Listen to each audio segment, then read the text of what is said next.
नमस्कार, आदाब, सत श्री अकाल, जय भीम, जोहार। मेरा नाम है नवीन कुमार।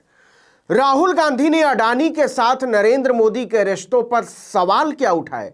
बीजेपी को मिर्ची लग गई और ऐसी लगी कि 2021 की जुलाई से ही भाजपा की राजनीति के नेपथ्य में चल रहे रविशंकर प्रसाद फड़फड़ा उठे।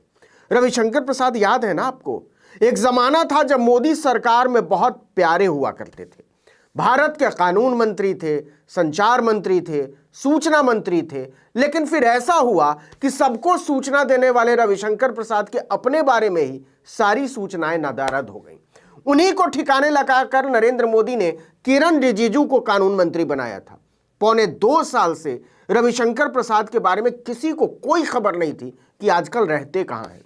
लेकिन जैसे ही अडानी पर हमला तेज हुआ, हिंडनबर्ग की रिपोर्ट के बाद मोदी और अडानी सवालों के घेरे में आए, रविशंकर प्रसाद का रवि अपने ओज के साथ बाहर निकला।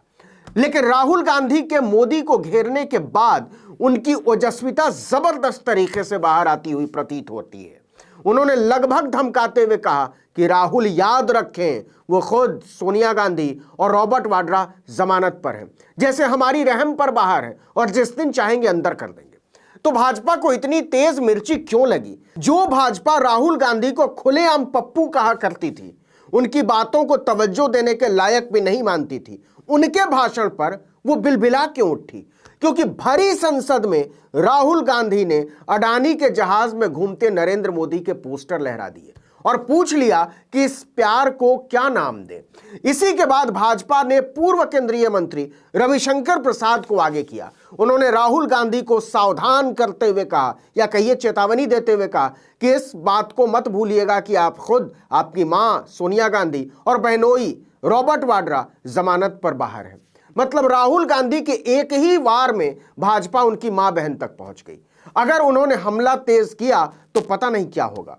बात हो रही है कि अडानी पर हिंडनबर्ग ने जालसाजी के जो आरोप लगाए हैं, ब्लैक मनी से खेलने के जो गंभीर आरोप लगाए हैं उनके खिलाफ, आपकी सरकार उसमें क्या कर रही है?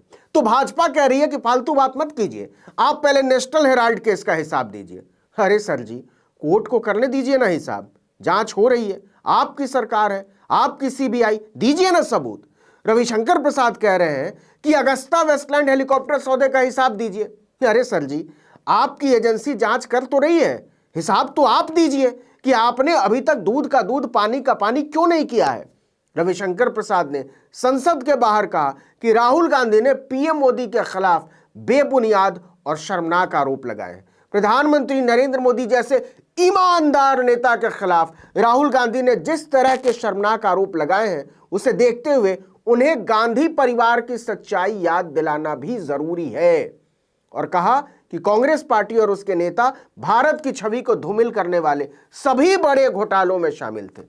रविशंकर प्रसाद ने कहा कि वाड्रा डीएलएफ घोटाले में क्या हुआ, कैसे डीएलएफ से 65 करोड़ का ब्याज मुक्त लोन मिल गया? सर जी, एसबीआई ने तो नहीं दिया था, एलआईसी ने तो नहीं दिया था, साथ ही जमीन भी मिल गई। वाड्रा ने सस्ती जमीन लेकर महंगे दामों में बेच दी।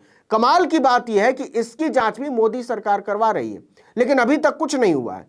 वो हिसाब देने को तैयार नहीं है कि वाड्रा के घोटाले का क्या हुआ, राहुल गांधी के घोटाले का क्या हुआ, सोनिया गांधी के घोटाले का क्या हुआ, कुछ नहीं बताते।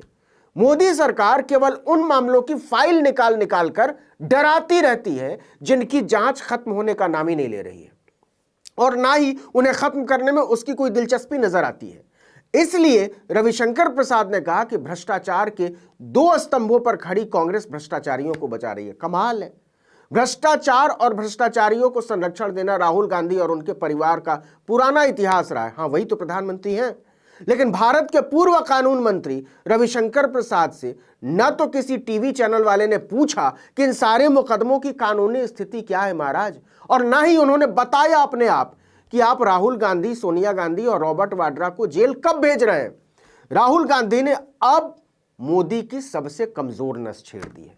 उन्होंने लोकसभा में राष्ट्रपति के अभिभाषण पर धन्यवाद प्रस्ताव पर चर्चा में भाग लेते हुए गौतम अडानी के व्यापार और संपत्ति में उछाल को साल 2014 में मोदी सरकार के गठन से जोड़कर कई गंभीर आरोप लगा डाले हैं। उन्होंने मोदी सरकार पर आरोप लगाया कि अडानी को फायदा पहुंचाने के लिए नियमों को बदला गया।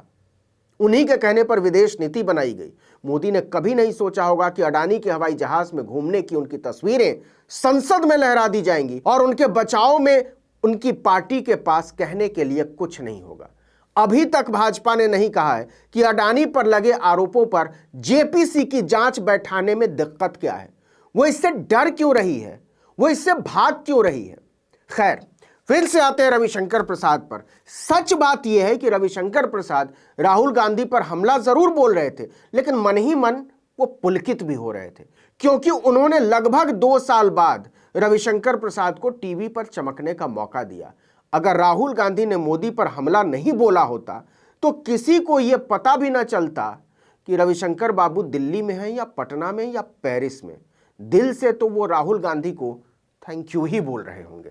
इस वीडियो में इतना ही, लेकिन अगर आपने आर्टिकल 19 इंडिया को अब तक सब्सक्राइब नहीं किया है तो फौरन कर लीजिए, बेल आइकॉन दबाइए, घंटी जैसी आकृति, लाइक कीजिए और कमेंट करके बताइए हमारा वीडियो आपको कैसा लगा। यूट्यूब पर देख रहे हैं तो हमारे चैनल को सब्सक्राइब कर लीजिए, फेसबुक पर देख रहे हैं तो हमारे पेज को लाइक कर लीजिए, इंस्टाग्राम पर हमें फॉलो कीजिए और हमारा ट्विटर हैंडल है आर्टिकल 19_इंडिया और मेरा ट्विटर हैंडल है नवीन जर्नलिस्ट। आप मुझे भी फॉलो कर सकते हैं।